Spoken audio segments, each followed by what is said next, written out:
Terima kasih pemirsa, Anda masih bersama kami di Lintas Banua Sepekan. Kita ke informasi selanjutnya. Pemirsa, Gubernur Sahbiri Noor melaksanakan peletakan batu pertama pembangunan Pondok Pesantren Tahfiz Darul Mansur. Kehadiran pesantren ini diharapkan mampu mencetak generasi muda yang bukan hanya penghafal Quran, melainkan berakhlak dan berkarakter, serta memiliki kompetensi. Sementara itu, semakin banyaknya minat masyarakat yang ingin belajar tahfiz Quran, Rumah Tahfiz Quran Darul Furqan Al-Latif segera membangun ruang belajar bagi santri yang selama ini hanya belajar di rumah para pengasuh. Peletakan batu pertama diawali Gubernur Sahbiri Noor, disusul Ustadz Yusuf Mansur, Bupati Tala Sukamta, Darmawan Jaya Setiawan, Guru Muhammad, serta Haji Nurhin. Ini menjadi tanda dimulainya pembangunan pesantren tahfiz Darul Mansur di Desa Bentok Darat, Bati-Bati, Kabupaten Tanah Laut. Pondok tahfiz Darul Mansur akan berdiri di atas lahan seluas 5 hektar lebih, merupakan wakaf Haji Martinus, sekaligus memenuhi janji politiknya bersama Darmawan Jaya Setiawan sewaktu maju menjadi calon wali kota dan wakil wali kota Banjarbaru tahun 2020 lalu, yakni membangun pusat pendidikan Al-Quran. Gubernur Sahbiri Noor menyambut baik serta mengapresiasi pembangunan Pondok Tahfiz Darul Mansur guna melengkapi keberadaan pesantren di Kalimantan Selatan. Paman berharap pesantren tahfiz ini dapat menjadi laboratorium Al-Quran, pencetak generasi Al-Quran yang mumpuni dan berakhlakul karimah. Dia akan menjadi sebuah laboratorium ilmu Al-Quran, melengkapi pesantren-pesantren yang ada di seantero dunia ini. Dunia jangan tanggung-tanggung. Pesantren tahfiz Darul Mansur ini merupakan cabang ke-11 di Indonesia, melibatkan Ustadz Yusuf Mansur sebagai pengelola pesantren tersebut.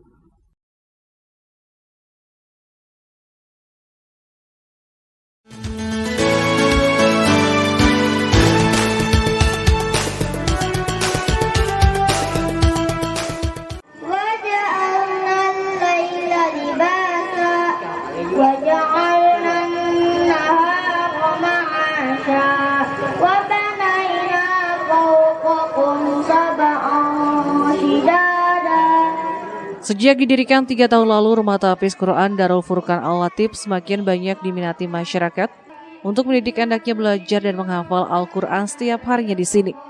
Melihat kondisi tersebut, maka rumah para pengasuh yang selama ini menjadi tempat belajar tidak mampu lagi menampung santri yang kini berjumlah 150 orang lebih.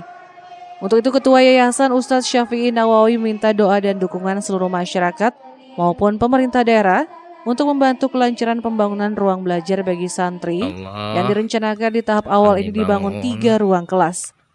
Insya Allah nanti akan dibangun 3 ruangan. Jadi di dalam 3 ruangan itu nantinya ada yang sudah hafalannya sudah banyak, ada yang hafalannya masih ditahsin. Karena tahapan dari tahfiz ini ada yang pertama ada pratahsin, yaitu metode Iqra, yang kedua tadarus, yang ketiga tahfiz. Nah, ketiga ini tahapan-tahapannya untuk nantinya menjadikan hafalannya itu naik ke juz-juz yang selanjutnya.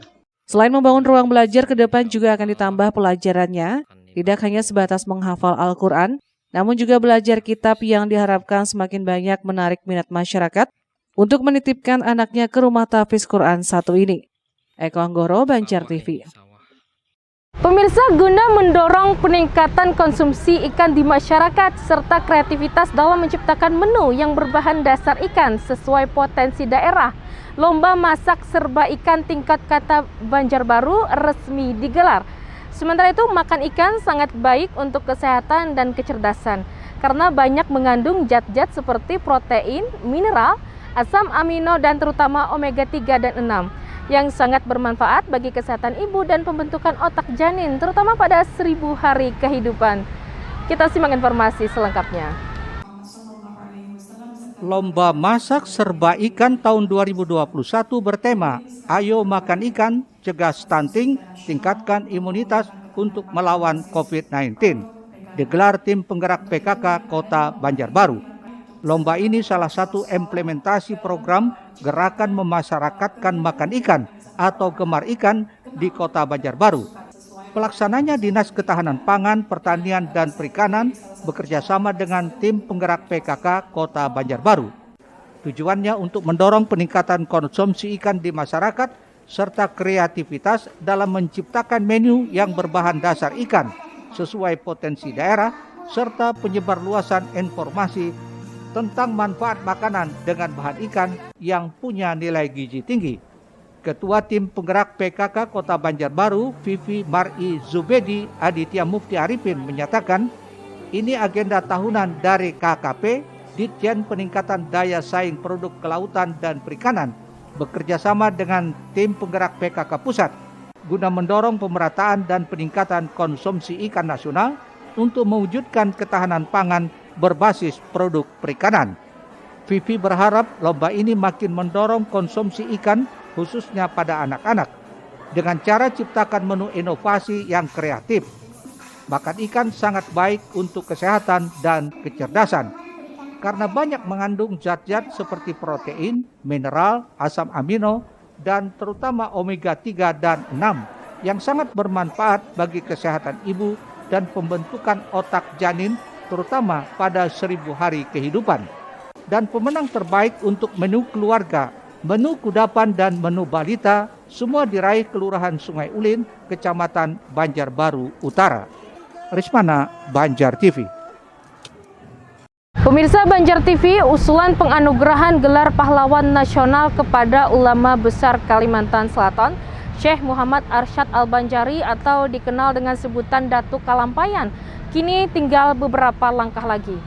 Sementara itu, Syekh Muhammad Arsyad Al-Banjari dinilai layak mendapat gelar pahlawan nasional, mengingat karya-karyanya termasuk Kitab Sabilal Muhtadin yang menjadi rujukan masyarakat dalam mempelajari ilmu fikih. Melalui surat keputusan Gubernur Kalsel membentuk tim peneliti dan pengkaji gelar daerah atau TP2GD terdiri dari berbagai kalangan seperti praktisi, akademisi, pakar, sejarawan, dan instansi terkait. Tim inilah yang menggodok nama ulama berpengaruh Banua, Syekh Muhammad Arsyad Al-Banjari, untuk dianugerahi gelar pahlawan nasional oleh pemerintah Republik Indonesia.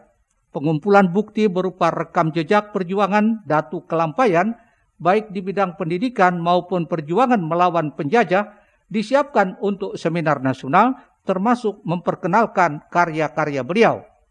Hasil penelitian dan pengkajian tersebut akan menjadi bahan pengajuan pemerintah Provinsi Kalsel ke Kementerian Sosial untuk diverifikasi. Ditemui usai upacara Hari Pahlawan di TMP Bumi Kencana Landasan Ulin, Kepala Dinas Sosial Kalsel Siti Nuryani mengungkapkan dalam waktu dekat pihaknya akan melaksanakan rapat persiapan seminar nasional pengukuhan gelar pahlawan nasional. Dinas Sosial Kalsel pun telah berkirim surat kepada tokoh-tokoh Kalsel dan anggota DPR RI Kalsel agar mendukung usulan Datuk Kalampayan dianugerahi gelar pahlawan nasional. Berarti juga para tokoh-tokoh, baik yang tokoh masyarakat Kalsel atau tokoh Kalsel yang ada di DPR RI, di DPR RI, agar mendukung pengusulan Datuk Kalampayan ini sebagai pahlawan nasional kita. Bu, tahapannya setelah seminar apalagi nanti Bu? Kita banyak sih, kalau sudah seminar kita akan ke pengumpulan bahan-bahan dan juga konsultasi dengan Kementerian Sosial. Nantinya akan menyusuri jejak langkah beliau. Jadi kepada keluarga beliau, di mana perjuangan beliau waktu dulu, semuanya ditelusuri untuk mendukung usulan kita. Pengusulannya memang justru dari keluarga beliau. Karena pengusulan gelar kepahlawanan itu harus dari masyarakat.